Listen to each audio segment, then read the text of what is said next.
대한민국에 좀비가 나타난다면 그들을 처치할 부대는 어디인가? 바로 제24 화생방 특수임무대대입니다. 안녕하십니까, 캡틴 김성호입니다. 지금 대한민국을 넘어 전 세계적인 인기를 끌고 있는 넷플릭스 드라마 지금 우리 학교는, 저 또한 지금 우리 학교는에 출연했냐는 연락을 참 많이 받았는데요. 제가 올해는 꼭 다이어트를 해내겠습니다. 아무튼 지금 우리 학교는, 줄여서 지우학은 고등학교 과학선생님이 만든 좀비 바이러스가 퍼져 학교 안에 있던 학생들이 학교에 갇히면서 이들의 생존 이야기를 다룬 좀비물 드라마입니다. 이 드라마에서 대한민국은 효산시의 계엄령을 선포하고 군대가 모든 것을 통제하게 되는데요. 이때 이러한 일이 있다면 좀비가 생겨난 현장에 투입해 이러한 전염병에 대한 샘플을 가져오고 방역을 통제하는 특수임무부대, 바로 제24 화생방 특수임무대대가 출동하게 될 것입니다. 화생방 특수임무대대는 지금 우리 학교는 이전 OCN 드라마 서치에서 먼저 등장했는데요. 드라마 서치에서는 DMZ 내에 나타난 괴생물체와 관련된 드라마로 배우 정수정, 크리스탈이 화생방 특임대 중위 손예림으로 연기했습니다. 손예림 중위는 국군 화생방 방위사령부 특임대 소속으로 여대 학군단 출신, 학군단 전체 1등, 대통령상을 받고 임관한 엘리트 장교로 표현되었습니다. 24 화생방 특임대대는 대한민국 국군 화생방 방호사령부 소속 직할부대로 대한민국 군의 화생방 방호와 관련된 작전 및 지원에 관한 특수 임무부대입니다. 대한민국은 오직 화생만 방호만 하는데요. 화생방 공격은 할 수 없습니다. 이유는 화학 무기 금지기구 OPCW라는 국제협약 가입국이기 때문입니다. 말 그대로 생화학 무기 같은 것은 만들지 말자는 국제조약기구인데, 약 160여 개의 국가가 가입되어 있는 기구로 이러한 화학 무기는 해당 당사자를 넘어 전파되어 가족 혹은 후대까지도 이어지는 후유증을 낳을 수 있는 인류 말살 무기가 될 수 있어 국제기구를 통해 금지하고 있는데요.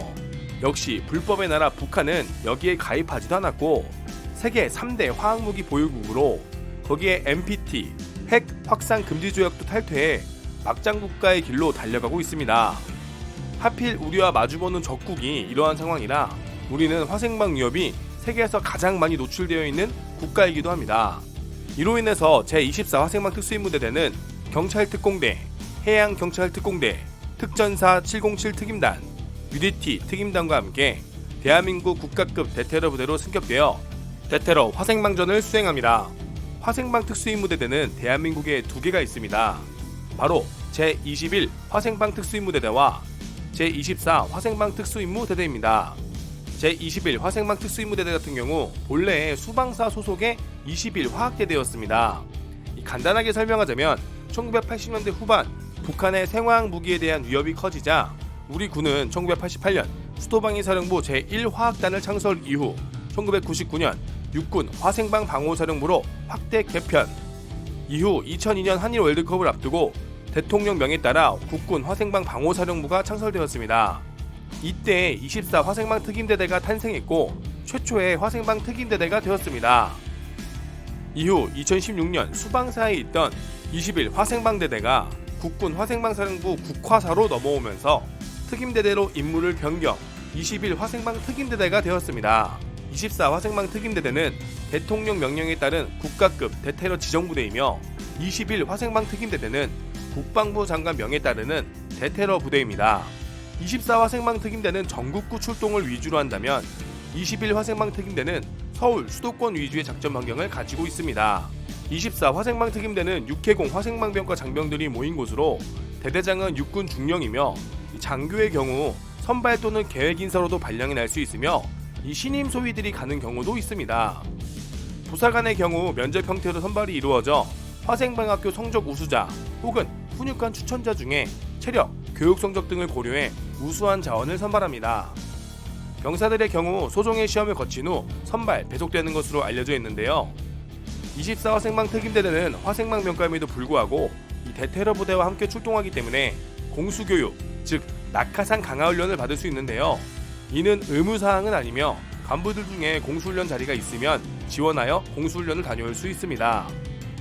대테러 부대이지만 4.7 교장에서 실시하는 대테러 훈련까지는 참석하지 않는 것으로 알려져 있으며, 앞서 설명한 것과 같이 대테러 부대와 함께 생화학 테러를 처리하기 위해 레펠 훈련을 꾸준히 시행하고 있습니다. 또한 화생방 특임대대는 방독면 사격을 가장 많이 실시하는 부대로 이 방독면을 착용하지 않고 투입되는 일이 없기 때문에 대한민국에서 방독면 사격을 가장 많이 하는 부대로 알려져 있습니다. 화생방 특임대대는 특수 임무 부대답게 흑복을 착용하는데요. 최초에는 흑복에 검은 베레모까지 착용해 흡사 특전사 특임대의 느낌이 났습니다. 그러나 당연히 검은 베레는 특전사 고유의 자부심인데 이 화생방 특임대가 검은 베레를 착용해 이 특전사와 혼돈이 생겨 지금은 육군 베레모와 검정 캡, 모자를 착용하고 있습니다. 화생방 특임대는 KCSF라 불리며 국가급 대테러 부대이자 국방부 직할로 부대 여건이나 위치 그리고 부대 지원이 빵빵해 화생방의 최첨단 장비를 만질 수 있는 부대이기도 합니다. 화생방 특임대는 평소 멋진 흑복을 입을 수도 있지만 이 실전에 투입되는 것은 화생방 오염을 뚫고 들어가야 되기 때문에 특수 보호의와 양압식 공기 호흡기를 달고 생활을 해 더운 여름에 투입될 때는 전투화에 물이 고일 정도입니다. 화생방 특임대는 전투를 동반한 화생방 탐지로 물론 707과 같은 대테러 부대의 엄호를 받고 생화학 무기 원점에 도달하겠지만 이 전투를 동반하기에 살인적인 더위를 가진 날씨에도 특수 보호의를 입고 훈련을 하며 적의 새로운 생화학 무기에 대해서도 매일매일 공부해야 살아남을 수 있는 우리 군의 엘리트 부대 중에 하나입니다. 이렇게 소방 경찰에서 교육을 받으러 오는 수준까지 올라가 있으며 화생방 특임대에서 3년 이상 복무한 사람은 경찰 화생방 분야, 공항 생물 대테러팀, 소방 특수구조대 특채로 갈 수 있는 길이 있어 화생방 병과에서 매우 인기 있는 곳이기도 합니다. 또한 화생방 특임대는 미군과 연합훈련도 많이 하는데요. 우리 군의 대표적인 화생방 부대이기에 미군과 연계된 훈련과 직접 미국으로 건너가 연합훈련을 하는 등 다양한 경험을 쌓을 수 있는 부대입니다. 화생방 특임대는 평시에는 화생방 대테러를 전담하며 전시에는 WMD 제거 작전에 투입되는데요. 이 WMD란 대량 살상 무기로 말 그대로 많은 사람들을 희생시킬 수 있는 막강한 무기를 말합니다. 즉 미사일이나 생화학 무기, 핵무기 등을 이야기하는데요. 전시에 북한이 WMD를 가지고 내려올 수도 있으며 혹은 우리가 전쟁의 승리에 북한 땅에 있는 수많은 WMD를 제거하는 것 또한 엄청난 임무이기 때문에 WMD 제거는 아무나 할 수 없는 임무입니다. WMD 제거 작전은 항상 한미연합훈련 간의 화생방병과에서 메인 훈련으로 취급되며 전시 화생방병과의 가장 큰 임무이기도 합니다. 자, 이렇게 24 화생방 특임대대에 대해서 알아봤는데요. 만약 지금 우리 학교는처럼 좀비가 발생해 계엄령이 선포된다면 좀비 바이러스가 나온 원점을 수색하고 채집해오는 임무는 아마도 24 화생방 특임대대가 수행할 것입니다. 오늘도 보이지 않는 위협에 맞서 24시간 고생하고 계시는 국군 장병 여러분께 감사함을 남기며 구독과 좋아요, 댓글까지 부탁드리겠습니다. 시청해주셔서 감사합니다.